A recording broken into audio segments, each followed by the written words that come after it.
Alright, so I got my eyeballs ready to go. The way I designed this is I have a cavity there that this LED light goes into. So that's going to go into the back here. If I can get it in there. So the 5mm LED light sticks into there. And then that makes the bright light in the back. And then I designed this little iris piece that the diameter of the lens on the bottom of the lens is just it's just a plexi material. I cut it out and then I rub it over sandpaper to fog it so that the light diffuses better. So that's just going to sit inside there. Okay, and then the diameter of the lens in the bottom, or that plastic piece in the bottom, is going to keep it situated in there properly. And then I bought these little lenses from a online store. They were pretty cheap.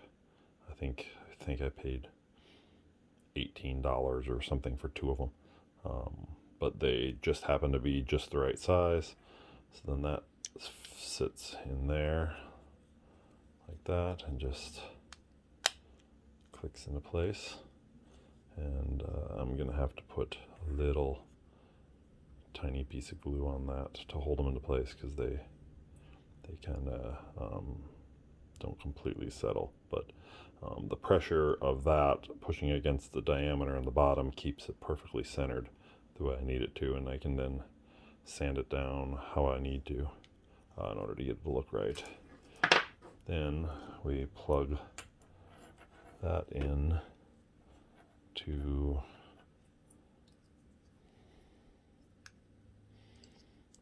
the light,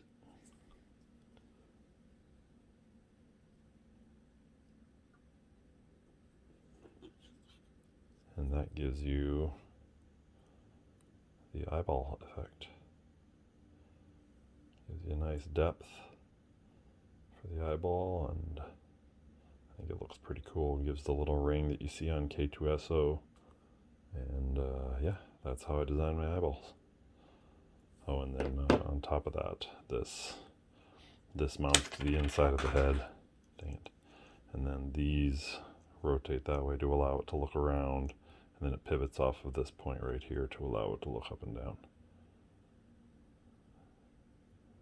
So yeah, there you go.